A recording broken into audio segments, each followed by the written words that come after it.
ہزاروں قسم کے کاغذات روزانہ ذلیل ہوتے پھرتے ہیں. جس کاغذ پہ قرآن لکھا گیا وہ عظمت پا گیا, جس سیاہی سے قرآن لکھا گیا وہ سیاہی عظمت والی بن گئی. ارے اگر مسلمان قرآن کو اپنے اندر پیدا کر لے, اس کی عظمت کو بسا لے, اس کو اپنا لاہ عمل بنا لے, اس کو اپنے سر پہ رکھ لے, تو کیا یہ بندہ قرآن کے ساتھ وفاداری کرے تو قرآن کیا خیال ہے قرآن بے وفائی کر دے گا؟ یقین نہیں, یقین اصل بات اعتقاد کی ہے. یقین کا تو یہ عالم بنا ہوا ہے کہ اگر کوئی چوری کا معاملہ ہو جائے اور کسی پر شبہ ہو, اگر اسے کہو کہ قرآن اٹھا دے تو دیر نہیں لگائے گا, اور اگر کہے کہ فلانی خانگاہ کا کنڈا مار دیا کہ یہ کام میں نہیں کرتا. خانگاہ کے کنڈے پہ ایمان ہے, قرآن پہ ایمان نہیں. اس پر یقین ہے کہ پیر اندھا کر دے گا, اور یہاں یقین نہیں کہ جس خدا نے پیدا کیا اگر میں نے جھوٹا قرآن اٹھایا تو وہ برباد کر دے گا.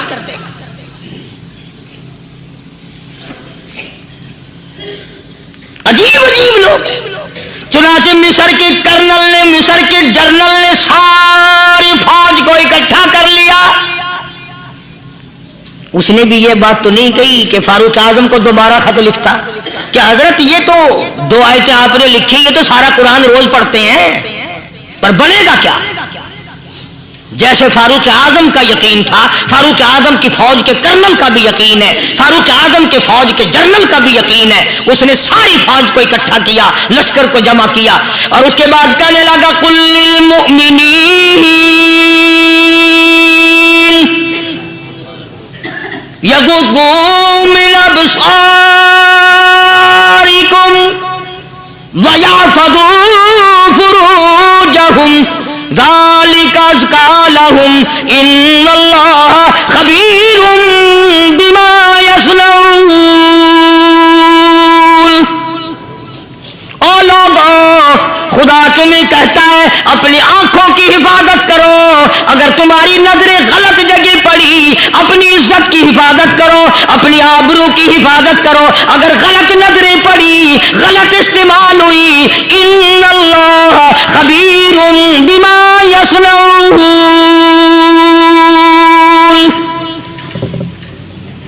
اللہ پاک تمہارے ساتھ ساتھ ہے, وہ ہر چیز کو دیکھتا جائے گا, وہ ہر چیز تمہاری دیکھے گا. چنانچہ تاریخ شاہد ہے, ابن حشام نے لکھا ہے, ابن خلدون نے لکھا ہے, اور کئی مورخین نے لکھا ہے کہ جب مسلمان جنرل نے, مسلمان کرنل نے اپنی فوج کو قرآن کی 2 آیتیں سنائی اور اس کے بعد حکم دیا چلو, تمام کا تمام لشکر چل رہا ہے. ادھر ڈھول بجا, دھماکے بجے, گانا شروع ہوا, گانا بجانا شروع ہوا, ساری فوج نکل گئی, سارا لشکر چلا گیا. لڑکیوں نے دیکھا کہ یہ تو ختم ہو گئے, نیچے آواز دے کے کہنے لگی اور جانے والوں یہ ساری فوج کئی اندھوں کی فوج تو نہیں.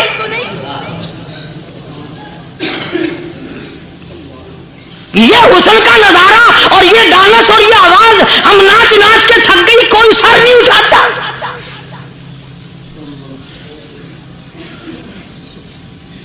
اور آج دیکھ لیں آپ, ہر گھر کے اوپر وہ لگا ہوا ہے ایریل, لعنت کا ایریل لگا ہوا ہے, لعنت کا ایریل. حاجیوں تم کیا کہتے ہو کہ ہمارے گھر کا اس میں کیا بگڑے گا؟ خدا کی قسم وہ بگڑتا ہے, وہ دیمک لگتی ہے, وہ تباہی پھرتی ہے, تمہیں پتہ بھی نہیں چلتا. تم نے کیا سوچ رکھا ہے؟ مسلمان کرنل کے حکم پہ ساری فوج نکل گئی. ناچنے والی گانے والی لڑکیاں عیسائیوں کی حیران ہیں. کیا ہوا؟ لاکھوں کی تعداد میں فوج گزر گئی, کوئی نگاہ اٹھا کے نہیں دیکھتا. ایک مسلمان سپاہی گزرتا گزرتا نیچی نظریں کیے کہنے لگا سر کیسے اٹھائے, نگاہ کیسے کوئی اٹھائے گا؟ یہ سارے کے سارے اللہ کا قرآن سن کر آئے ہیں.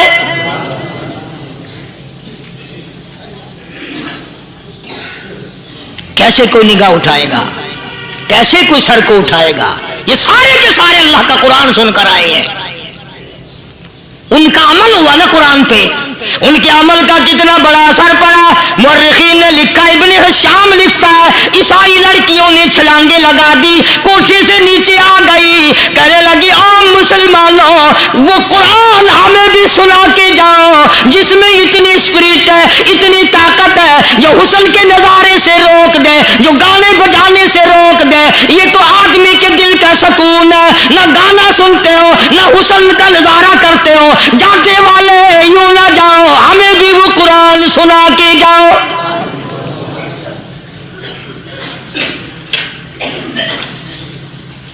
اس قرآن میں کتنی بڑی طاقت ہے, وہ کتنی عظمت ہوگی اس میں, اس کلام میں کتنی برکت ہوگی, جس کلام میں یہ تاثیر ہے کہ وہ ایسی ایسی چیزوں سے روک دیتا ہے. چنانچہ ایک مسلمان سپاہی چلتا بھی جاتا ہے اور کہنے لگا وَقُلْ لِلْمُؤْمِنِينَ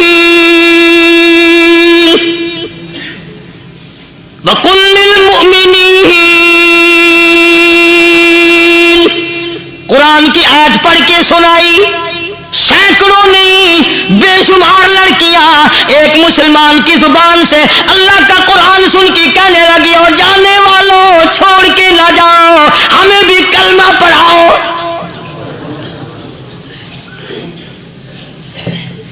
جتنی بھی وہ ناچنے گانے والی تھی تمام کے تمام کلمہ پڑھ کر مسلمان بن گئی. اور مورخین نے لکھا ہے آخری دم تک قرآن کی شیدائی اور دیوانی بن کے گزری ہے. پھر وہ لڑکیاں جو رات دن حسن و جمال کا پیکر بنی رہتی تھی, علماء نے لکھا ہے جب موت آئی ایک ایک کے بدن میں کپڑے لباس میں موت آئی تو 50-50 ٹاٹی لگی ہوئی تھی. ہم مدینے میں تنہا نکل جائیں گے اور گلیوں میں پس دم بھٹک جائیں گے.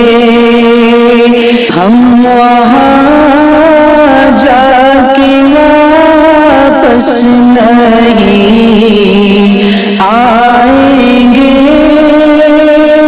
ڈھونڈتے ڈھونڈتے لوگ تھک جائیں گے. جیسے ہی